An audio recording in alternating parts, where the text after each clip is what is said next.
Olá, eu sou Vera Morgado e começa agora a revista da Câmara, com as notícias que foram destaque na semana. O Congresso aprova R$1 bilhão para o FIES e o Enem e mais 4 bilhões em créditos orçamentários. Ex-deputado Eduardo Cunha vai ficar detido por tempo indeterminado em Curitiba. Veja como repercutiu a prisão dele aqui na Câmara. E você vai ver também.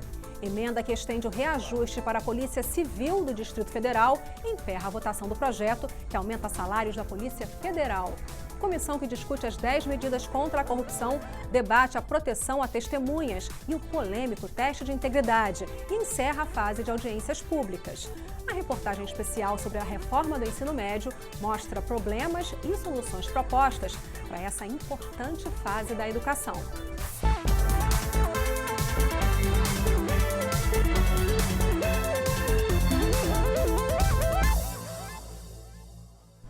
Detido em Brasília por determinação do juiz Sérgio Moro, o ex-presidente da Câmara, Eduardo Cunha, vai ficar preso preventivamente em Curitiba por tempo indeterminado. O juiz Sérgio Moro acolheu o pedido do Ministério Público Federal, que alegou que Cunha poderia fugir do país, porque tem recursos no exterior e também dupla cidadania, e poderia interferir no andamento dos processos em que é réu.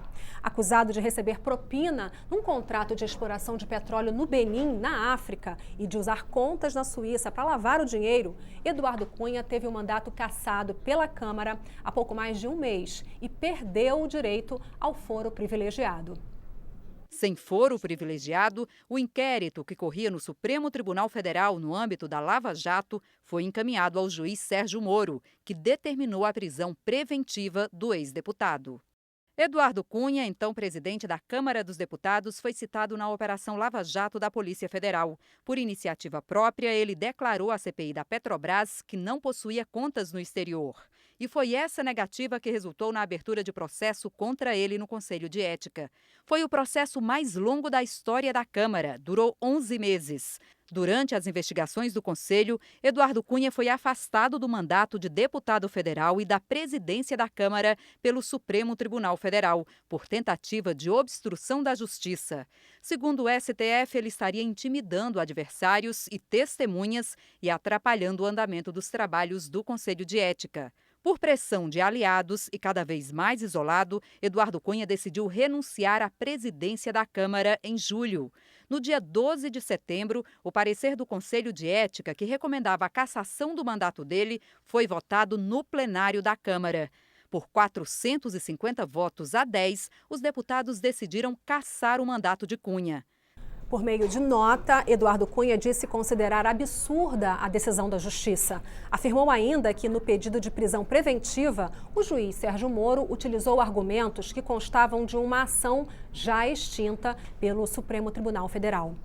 E por falta de quórum, não houve votações no plenário nesta quarta-feira. O assunto foi a prisão do ex-presidente da Câmara.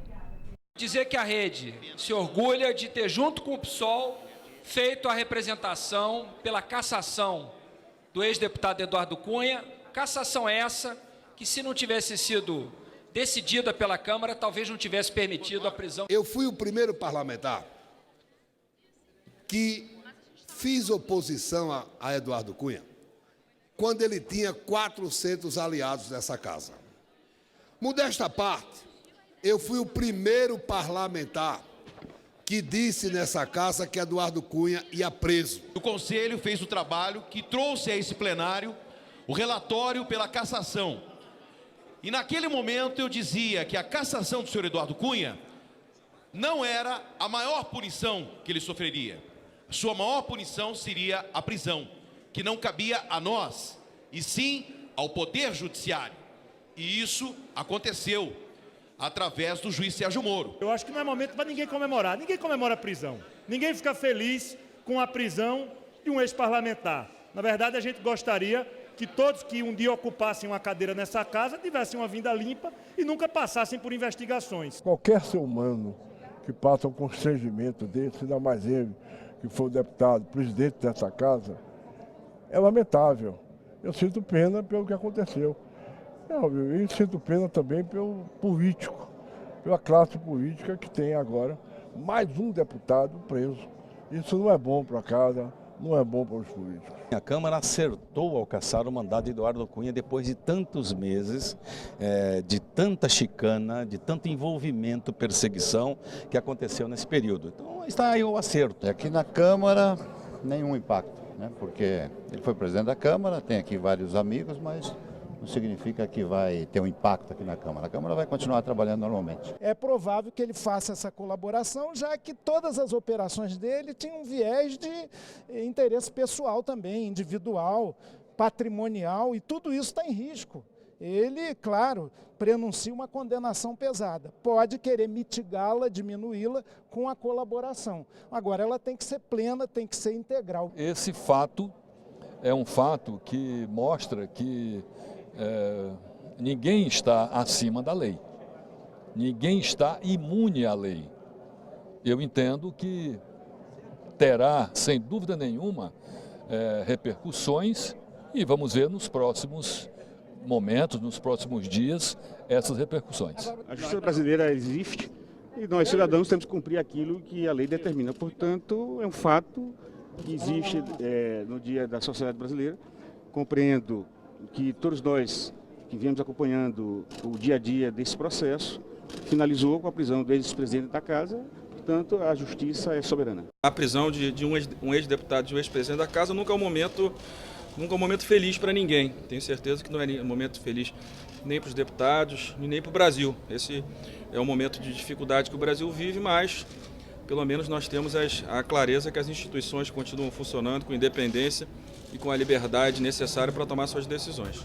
E o presidente da Câmara também falou sobre o segundo turno de votação da proposta que limita os gastos públicos e outros assuntos importantes que estão na pauta das próximas semanas. PEC do teto dos gastos públicos. É uma matéria que tem o apoio de mais de 360 deputados, 366. Nossa expectativa é que na terça-feira a gente possa encerrar esse tema mostrando à sociedade que há um número sólido de parlamentares que acredita que o único caminho para a superação da crise brasileira é o reequilíbrio fiscal. Repatriação de recursos de brasileiros no exterior. Quem perde com a manutenção desse texto da repatriação é o Brasil, porque se a projeção do governo já é na casa dos 80 bilhões, com essa regra, se as regras tivessem sido mudadas, eu acho que a gente arrecadava mais de 100 bilhões. Eu acho que para um momento de crise que os estados, municípios e a União vivem, seria melhor. Reforma política. Nós temos a obrigação de pensar o seguinte: como é que financia um sistema que não custa 1 bilhão por ano? O sistema atual, por mais que você reduza os valores, ele não vai custar menos que, se for barato, 2, 3 bilhões de reais. Campanha presidencial, governador, 2 senadores, deputados federais e deputados estaduais. Então, ou a gente vai colaborar com o parlamento, a sociedade, dizendo vamos mudar. Eu defendo o voto em lista, tem os que defendem o voto distrital, que é mais barato que o sistema atual, mas é um sistema caro também, porque são 513 eleições, né? O voto em lista são 27. Ajuste fiscal e reforma da Previdência. O Rio de Janeiro, os servidores pagaram a sua aposentadoria todos os anos. E hoje não tem dinheiro no Fundo de Previdência do Estado do Rio para pagar a aposentadoria de muitos ex-servidores públicos, de muitos aposentados. E não tenham dúvida que no governo federal, que seja pública ou que seja no regime geral, acontecerá a mesma coisa se elas não forem reformadas. Na sessão do Congresso Nacional, deputados e senadores aprovaram o crédito suplementar que garante recursos para o FIES e o Enem. O valor, 1 bilhão e 100 milhões de reais, foi sancionado pelo deputado Rodrigo Maia, que ocupou interinamente a presidência da República na semana que passou. A aprovação do crédito foi possível graças à votação de 3 vetos presidenciais. A repórter Diri Moraes explica. Como nas tentativas anteriores, a sessão do Congresso Nacional começou em meio à obstrução. A justificativa da oposição ao governo de Michel Temer é que um novo veto presidencial havia entrado na pauta e precisava ser discutido antes de os 2 primeiros terminarem de ser votados. Os defensores do governo a atacaram. Lamentavelmente, o PT, que causou um desastre na economia do nosso país, fica agora impedindo que se resgate recursos para a educação, para se pagar o FIES. São os estudantes que recorrem ao financiamento público para estudar. A crítica era porque os vetos presidenciais impediam a votação dos demais itens, como o projeto que libera mais dinheiro para o FIES, o programa que financia cursos superiores e instituições particulares. A nossa obstrução, ela se deve exatamente para que o FIES não desapareça no futuro, presidente Renan Calheiros. Porque congelar os gastos públicos durante 20 anos, coisa que nenhum país do mundo fez, tamanha é a irracionalidade desta política, vai prejudicar não só o FIES, vai prejudicar toda a educação pública e privada brasileira. Foi votado e mantido o veto que impedia a criação de cargos em diversos órgãos federais, outro que dava incentivos fiscais para investimentos em saneamento básico e um terceiro que reajustava os salários de defensores públicos federais. E o plenário chegou a uma das votações mais esperadas do dia, o projeto que libera mais dinheiro para o Ministério da Educação, garantindo recursos para o pagamento do financiamento estudantil bancado pelo governo, o FIES, que está tendo atrasos. Sem dúvida nenhuma, a aprovação desse PLN resolverá o problema neste ano. Certamente teremos problemas nos anos subsequentes, como lamentavelmente já temos tido nos anos anteriores. Mas é assim que vai se levando, ano a ano, garantindo a possibilidade de o aluno completar a sua formação, completar o seu bacharelado e, a partir daí, poder exercer uma profissão de nível superior. Com a defesa unânime da proposta, o projeto foi aprovado de forma simbólica. A reclamação foi sobre a forma como a votação foi encaminhada. Acelerar a votação do FIES e entrar na votação da LDO. Na LDO tem a previsão do teto do gasto.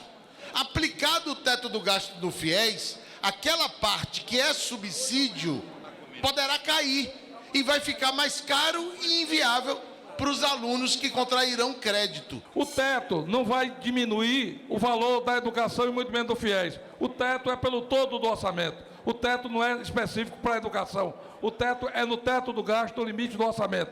E os recursos da educação e da saúde serão mantidos pelo piso. E o piso garante a recomposição com relação ao FIES, que é uma grande vitória dos estudantes e dessa casa. E a votação de um projeto que aumenta salários para a Polícia Federal e outras categorias do serviço público acabou adiada para a próxima terça-feira. Parlamentares e servidores questionaram uma emenda que estende o reajuste também para a Polícia Civil do Distrito Federal. Os policiais federais são contra esta emenda porque acreditam que ela pode acabar impedindo a aprovação de todo o projeto de lei. Eles alegam que um deputado federal não pode conceder aumento para a Polícia do Distrito Federal, já que isso é tarefa exclusiva do governador do DF. Não tem como nós acreditarmos que vai ser um processo de votação célere se contém esse tipo de vício. Por exemplo, no Senado pode haver algum tipo de questionamento e aí o projeto voltaria para a Câmara para uma nova análise. Não tem vício de constitucionalidade porque a emenda ela não está colocando o Congresso Nacional como colocando que está sendo reajustado o salário dos policiais civis. Simplesmente ela está dizendo que o reajuste da Polícia Civil, Polícia Federal, que são regidos pela Lei 4878 de 65, que é a mesma legislação da Polícia Civil e da Federal, serão reajustados na mesma data. O relator Laerte Bessa afirmou que a emenda corrige uma omissão. O governador do Distrito Federal estaria se recusando a enviar uma mensagem ao Congresso solicitando aumento para a Polícia Civil. Bessa garante que a emenda não fere a Constituição. A emenda foi muito bem posta e analisada pela assessoria da Casa. A assessoria da Casa entendeu que a emenda não é inconstitucional, ela não atrapalha em nada o projeto em si e não tem motivo nenhum para ser recusada. Diante do impasse, o deputado Mauro Pereira, do PMDB do Rio Grande do Sul, solicitou vista, concedendo mais tempo para os parlamentares analisarem o projeto. A previsão do presidente da comissão, o deputado João Campos, é que a matéria será votada na próxima terça-feira. Você vai ver daqui a pouco, na revista da Câmara. A comissão que discute as 10 medidas contra a corrupção debate a proteção a testemunhas e o teste de integridade e encerra a fase de audiências públicas. A reportagem especial sobre a reforma do ensino médio mostra os problemas e as soluções propostas para essa fase da educação. É só um instante.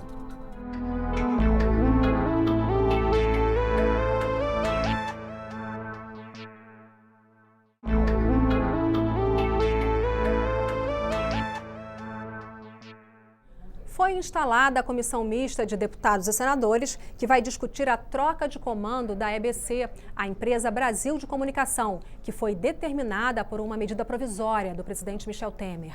A comissão vai ser presidida pelo deputado Ságuas Moraes, do PT de Mato Grosso. O relator, senador Lazier Martins, do PDT do Rio Grande do Sul, defende que a EBC seja uma emissora pública e não de governo.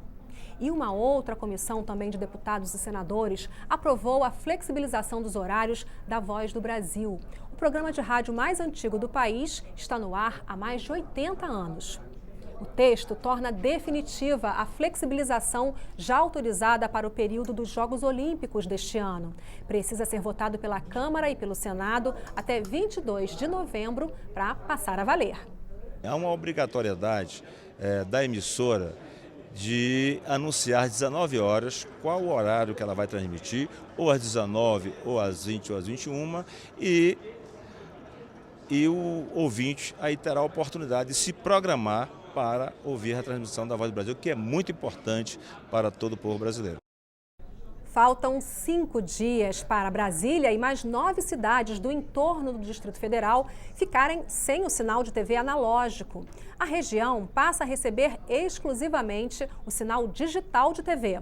A experiência de Brasília vai servir de teste para São Paulo, que vai passar pelo mesmo processo em março do ano que vem. O Distrito Federal será a primeira região metropolitana do Brasil a contar com a transmissão de TV 100% digital, a partir de 26 de outubro, dia em que será totalmente desligado o sinal analógico. A população que vai ter acesso a essa tecnologia precisa ter um televisor que já funcione com conversor embutido. Se tiver um televisor antigo, não tem problema, não vai jogar seu televisor fora. Só basta ter um conversor de televisão digital e uma antena adequada de recepção, que tem que ser na faixa de UHF e VHF. Quem estiver inscrito em programas de assistência do governo federal, como o Bolsa Família, por exemplo, recebe a antena e o conversor de graça.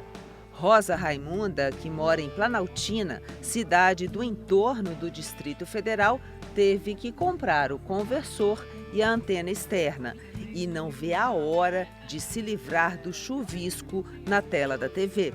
No momento não dá nem para assistir, não dá vontade de nem olhar. É mais ou menos como se comparar a TV preta e branca com a TV colorida. A evolução vem mais ou menos nesse sentido.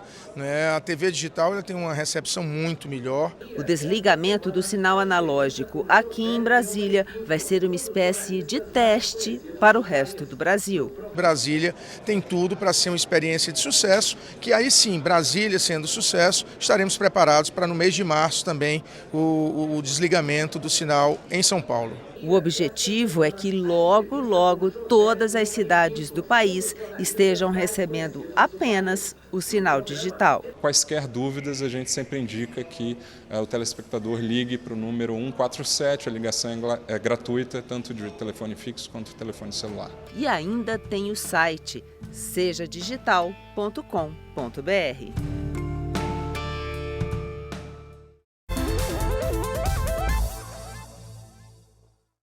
A comissão que discute as 10 medidas contra a corrupção recebeu representantes do Ministério Público, da Polícia e da Justiça Federal. Dessa vez, os pontos mais debatidos foram a proteção a testemunhas não envolvidas no processo e o polêmico teste de integridade. Um dos pontos das 10 medidas contra a corrupção discutido na comissão especial tem nome em inglês. É o whistleblower, que numa tradução livre significaria a pessoa que sopra o apito. Na prática, é aquela testemunha que dá informações importantes, mas não é uma das partes do processo. Participantes dos debates defenderam a criação de instrumentos para proteger estes informantes. A figura do whistleblowing, que já é aplicada em vários países, inclusive Estados Unidos, Reino Unido, recomendada pela União Europeia, visa exatamente proteger a figura desse terceiro para que ele se sinta, inclusive, estimulado a trazer esses fatos ao público, ao conhecimento do Ministério Público. Outra medida que agradou a quase todos os palestrantes foi a educação contra a corrupção. O relator pensa em criar um fundo com recursos destinados a campanhas governamentais sobre ética e cidadania e contra a corrupção. O delegado Márcio Anselmo, que atua na Operação Lava Jato, considera este o ponto mais importante dentre as 10 medidas. Estruturas que visam a manter ou despertar na sociedade esse sentimento ou essa causa de combate à corrupção. Isso talvez é o legado que os senhores poderão deixar para as futuras gerações aqui, principalmente no reforço à educação e cidadania, talvez seja a parte mais importante do projeto, muito mais do que aqui criminalizar ou endurecer penas. Um dos pontos que continuam causando polêmica é o chamado teste de integridade, que seria aplicado em funcionários públicos em determinadas ocasiões. Alguns deputados e procuradores acham que ele poderia ser usado politicamente, mas o relator insistiu na utilização deste instrumento. Me parece desperdiçar uma ferramenta que já se provou eficaz em Hong Kong, Singapura, Polícia de Nova York, Polícia de Chicago, Polícia de Los Angeles e outras. Então, quer dizer, os índices policiais nos Estados Unidos, quando carteira com valores eram deixadas dentro das viaturas ou dos veículos utilizados, o grau de devolução do recurso era de 70%. Antes dos testes, ou seja, 30% ia para o bolso de alguém. Depois da aplicação dos testes, o grau de devolução é de 99%. Na semana que passou, a TV Câmara exibiu uma série de reportagens especiais sobre a reforma do ensino médio. Especialistas, governo e oposição parecem concordar em um único ponto: a reforma é mesmo necessária. As divergências, no entanto, começam a aparecer quando olhamos para as diferentes soluções propostas por cada um desses segmentos. A medida provisória do ensino médio recebeu em 6 dias 560 propostas de alteração. Isso antes mesmo de começar a ser discutida pelos deputados e senadores numa comissão mista. Na exposição de motivos da medida provisória, um argumento chama a atenção. O Brasil é o único país do mundo que tem apenas um modelo de ensino médio, com 13 disciplinas obrigatórias. Em outros países, os jovens, a partir dos 15 anos de idade, podem optar por diferentes itinerários formativos no prosseguimento dos seus estudos. Os chamados itinerários formativos são as áreas que os estudantes vão poder escolher para dedicar mais tempo dos estudos. E essa é uma mudança central. Antes da medida provisória, a Lei de Diretrizes e Bases da Educação previa um conjunto de habilidades que os estudantes deveriam desenvolver, como, por exemplo, compreensão da ciência e do processo histórico e exercício da cidadania. Com a MP, saem as habilidades e entram 5 grupos de disciplinas: linguagens, matemática, ciências da natureza, ciências humanas e formação técnica e profissional. E essa é a proposta central da reforma do ensino médio. Mas e os alunos? O que pensam da ideia de escolher a sua trajetória dentro da escola? Essa nova proposta, eu acho assim, ela é bem interessante, pelo fato de que a gente vai poder se empenhar mais no que aquilo que a gente gosta. Seria uma oportunidade melhor para você avançar no que você quer. A vantagem é que a pessoa ela vai vir com mais vontade de estudar, porque ela vai estar fazendo uma coisa que ela gosta. Os profissionais de educação aprovam a flexibilidade, mas fazem ressalvas. Essa ideia de flexibilização, ela é interessante, mas tem que ser oferecida com um certo cuidado e muita orientação. A flexibilidade, ela é um conceito que é consensual na sociedade brasileira, ele é um conceito consensual no debate educacional mundial, porém essa medida provisória não vai gerar flexibilização, porque ela trava em itinerários. Na realidade, nos outros países, o estudante escolhe sobre uma disciplina, então ele vai querer fazer História do Feminismo, tem um curso de História do Feminismo, ele vai fazer basquete, ele vai fazer um curso de artes, de culinária, que é uma matéria muito comum, uma disciplina muito comum nos Estados Unidos. O texto da medida provisória é muito objetivo quando lista as disciplinas obrigatórias. português, matemática e inglês, filosofia e sociologia, artes e educação física, claramente obrigatórias antes da medida provisória, saem da lei.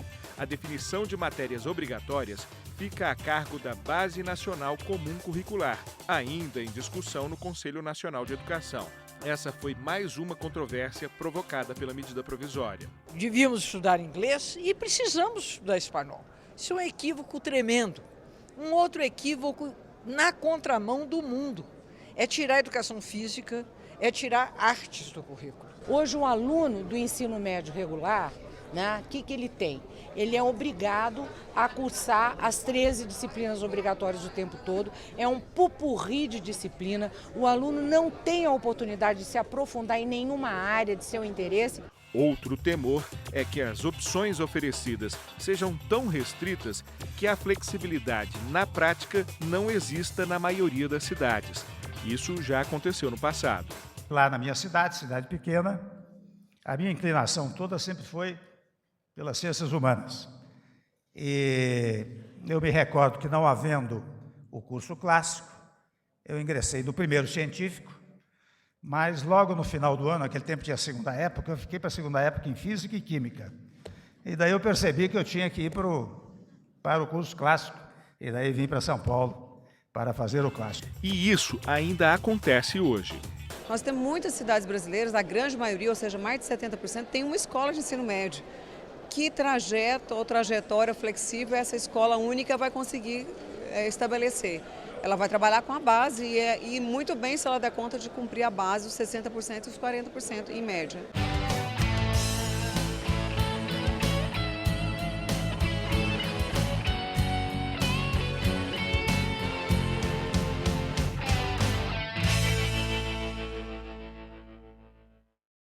O Lincoln Macário fez mais 3 reportagens sobre a reforma do ensino médio. E você pode ver todas na página da Câmara, na internet ou no YouTube.